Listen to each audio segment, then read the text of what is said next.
I'm Emily Harraville, and this is Why We Sing. I'd like to talk about storytelling here for a minute, specifically storytelling and how it fits in the context of culture.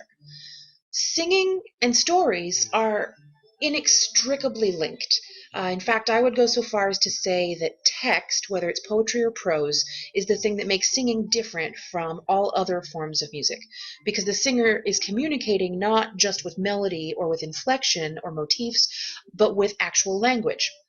Sometimes the language is straightforward, and sometimes it's not. As in the case of most Nirvana songs. I'm pretty sure most of Generation X is still squabbling about the meaning of most of Kurt Cobain's lyrics. But what is unique to songs with text is that they all tell a story, every single one. The text matters, and the music is a powerful mnemonic which reinforces the text in our memories. This is why songs have been deemed essential in when it comes to most cultures, and preserving a culture's authentic or indigenous music is a way to remember or preserve what makes that culture unique. Ballad singing is a great example. This is a form of storytelling which has existed for thousands of years in many cultures all over the globe. We know from as early as 500 BC in India, the Ramayana texts describe in very great detail how to sing certain types of epic poetry. And in the 7th century in Japan, vocal music based on folk poetry was sung in the Japanese imperial court. In Scandinavia, the singing of ballads began as early as the 12th century, and it was modeled after even earlier practices that were imported from continental Europe. So everywhere in human history, we see evidence of singing as an important form of storytelling. Songs which preserve narratives and stories depicting specific cultural practices or values are invaluable pieces of a culture's heritage because they tell us so much detail about a specific people or time or place. And because they deal with those day-to-day interactions and things unique to a people, we've given them the name folk songs. They're literally about the folk. Uh, and folk songs are just as varied as the people who create them. Often, this means that they contain stories or language or assumptions which reveal some of the darker and more unsavory aspects of human history. American folk songs in particular have a really checkered past.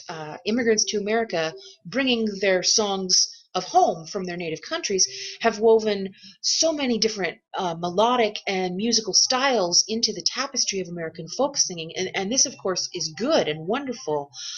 But it's also true that the music that many of us grew up with, often courtesy of the American folk revival in the 1950s, was largely dominated by white voices and had very little to do with the stories belonging to people of color in the United States. Um, I heard it recently put really well by a senior editor from the online publication Mother Jones, who said, "Our musical heritage is a racial minefield." Until recently, you could hear folk songs in school. In fact, it was very common to hear Pick a Bale of Cotton or Dixie or things like that being taught in classroom music all over America. And now, those songs and many others like them have come under scrutiny because of the negative portrayals that they contain of Black Americans and of slavery, and other songs have been called out for their portrayal of indigenous people groups, Native Americans, First Nations, and all kinds of different immigrant groups. For example, Sioux Indians or No Irish Need Apply. These are songs with really negative portrayals of those people groups. So we know that folk songs are a way to preserve cultural heritage. The question we need to ask when we examine them is, whose cultural heritage?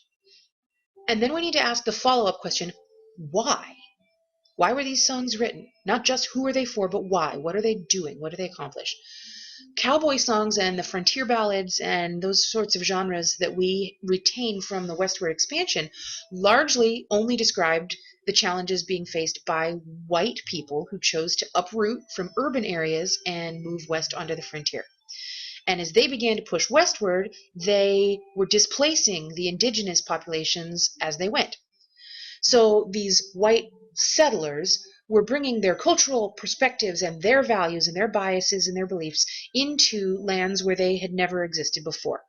And by singing these songs and repeating these songs, your trappers and your settlers, soldiers, railroad workers, and later pioneers and other settlers, they were reasserting their cultural identity and establishing dominance in this new land. Music is a powerful tool for not only preserving culture, but also for teaching, or some might even say indoctrinating a culture.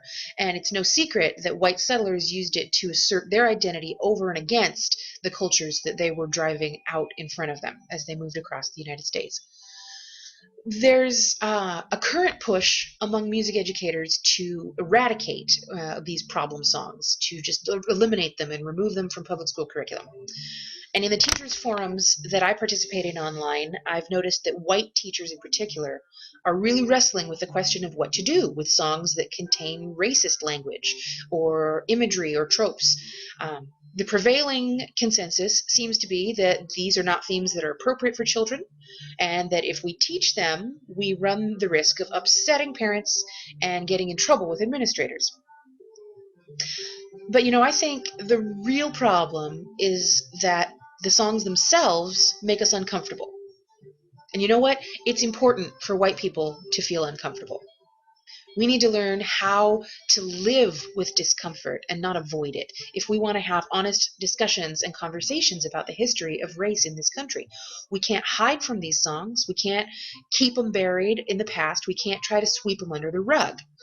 I don't agree with my colleagues who say that problem songs should just be left behind.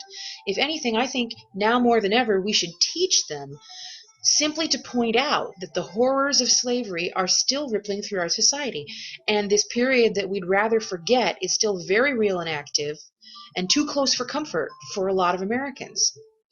I think, in fact, that American folk songs can add a real strength to our education because they contain these truths and they force us to face them head on.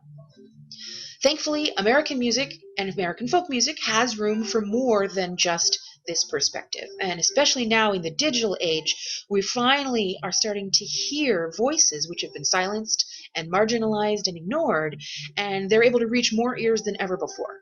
So you have the emergence of Black musicians who reclaim and reframe those old-timey songs that so many white people get hung up on, or they're shining a light on what those songs really meant and still mean in Black communities and from a Black perspective. You have Cherokee descendants who are able to share songs which speak out the generational grief visited upon their people during the forcible relocation that we now call the Trail of Tears. We get immigrant tunes from Africa and Southeast Asia, the Middle East, South America, Eastern Europe, and all kinds of far-flung corners of the globe coming into our perspective and bringing unique songs and stories. And it's wonderful. We finally are getting to see, some of us for the first time, how broad and wide the human race really is. And we're seeing it through this storytelling in music. And at the same time, we get to see that our stories at baseline are strikingly similar. So when you stop today and find yourself singing a song, think about the story that it's telling. And then ask yourself, what's my story? And how can I tell that?